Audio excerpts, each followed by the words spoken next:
Single day. I didn't do shit, so thank you. Keep it going for Dorian, everybody's favorite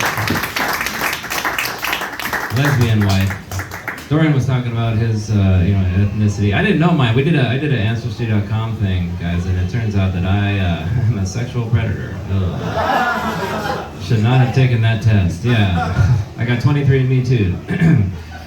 Oh, how you guys doing after that one? All right. You guys ready for some more comedy, huh? Yeah! I met this guy at a mic a while ago, and then I saw him at like 8 in the morning. He lives in the Tenderloin. He was working all night. He's fucking goddamn hilarious. He's done Sketch Fest Comedy Day. He's the best dressed comedian in town. You're gonna enjoy this guy. Give a big round of applause for the very funny Zorba Javon Hughes, everybody.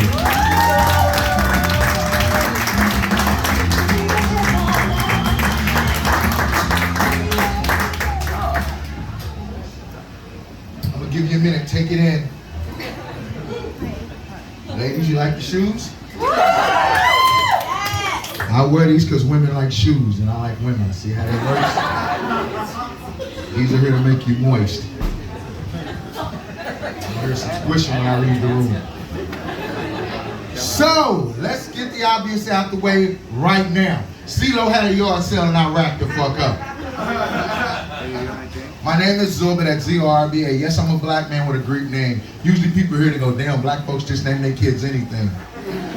Me and my cousin Coca-Cola used to get pissed about that.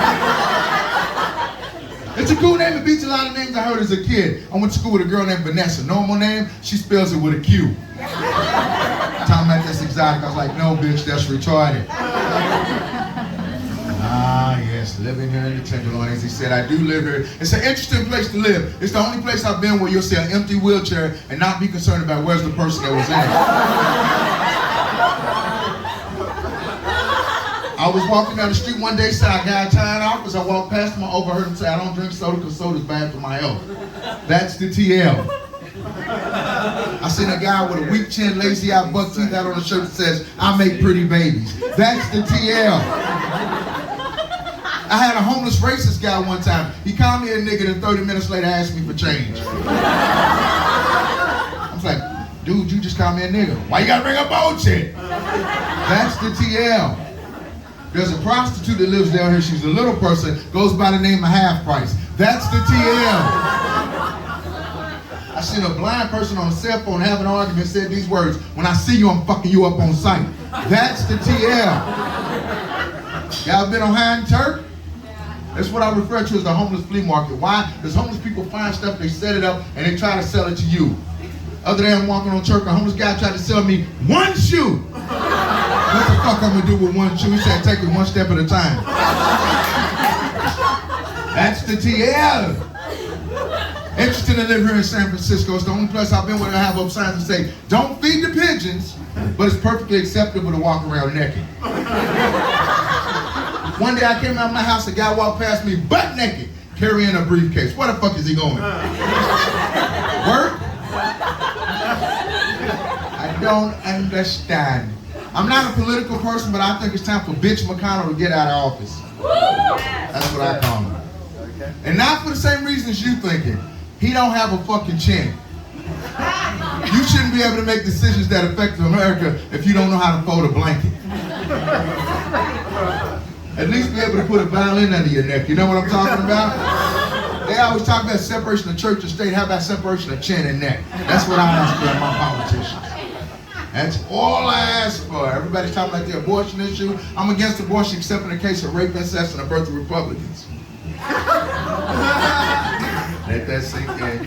They always say that the fetus has a soul and killing anything with a soul is immoral. I say, well, okay, based on that logic, Michael Bolton should stop singing Motown songs. Thoughts that I have, silliness and silliness. I broke up with my girlfriend recently. I'm out dating again. I went out with this girl the other week. She said, don't treat me like a date. Treat me like you would treat your mom. So I ain't gonna call her for 6 months. Yeah, man, dating is a trip. Ooh, somebody said, yeah. Dating is a trip. Women, I want y'all to do this with us. Stop trying to get us to prove our love to you. Y'all remember that Bruno Mars song? He said, I'll jump in, I'll jump in front of a train for you. He'll jump on a blade for you, catch a grenade for you. Fuck you, what did you do to be in these situations? I don't want to do nothing for you like that. Fuck that. Y'all gotta stop. What was that old thing they used to say? Well, a man would slay a dragon for a woman. Remember those days we read those? I'm not, why the fuck would you put that if I slayed it? You know what I mean? How about I get you that gecko from Geico? Would that help? That's a lot easier. And he got a British accent. Women be asking the craziest stuff. I had a girlfriend once ask me the craziest. She goes, would you suck a dick for $1 billion? I said, hell no. She goes, you're so homophobic. I would do it. I'm like, of course you would do it. You blew me for a contact bump. What the fuck you mean? Stop. And dating apps. I see y'all on the dating apps with the craziest shit. Y'all got the weirdest hobbies. Y'all like to go mountain climbing and kayaking and skiing. I can eat pussy and keep a job. Fuck you. Good enough. That's why I keep it. I see all the men here have beards. Men clap for your beards.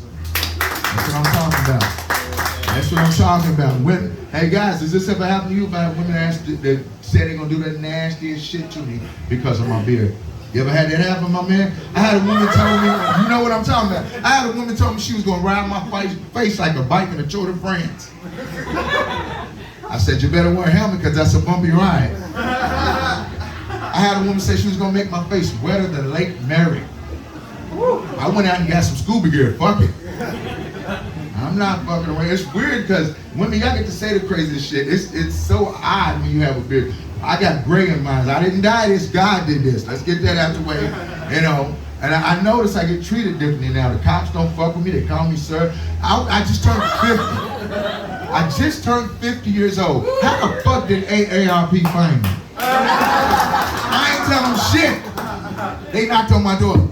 Discount card. Ain't that a bitch? And that's for shit that I don't eat. Denny's and IHOP. Give me one for a strip club. That's the fuck what I need.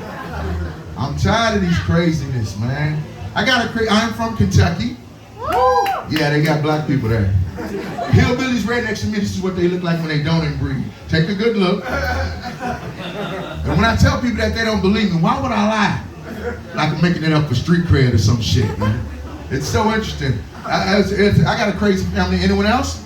Yeah. I got an uncle named Tom, but we can't call him that. My dad walked out on me and my mom in 1979, went to get a pack of cigarettes and never returned. That's fucked up, but it kept me from smoking. Craziest person in my family is my grandmother. True story. When I was 5 years old, I witnessed my 60-year-old grandmother whoop my 35-year-old dad's ass. He owed her money, he didn't want to pay. He was like, hold on, mom, you don't tell me what to do no more. You see this boy right here? This is my son. You see this woman right here? This is my wife. Now get the fuck out of my face. Yeah, that's just how we had it. We're like, even the dog pissed on itself. We couldn't believe it. My grandmother takes his arms behind his back like they on cops, turns him over her lap, start beating his ass. He got loose running under the bed, assuming he's gonna be safe. My grandmother chased him under the bed and whooped his ass under the bed.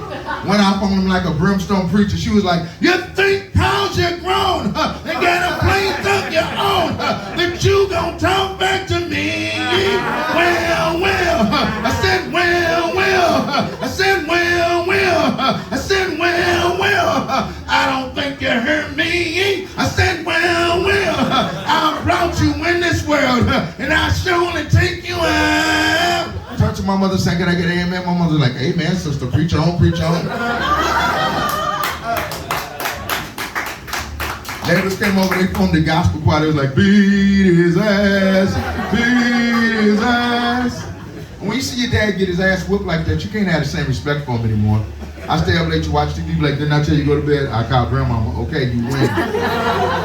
I'll leave you on this. I saw this in the paper recently. They found the original bus that Rosa Parks was on.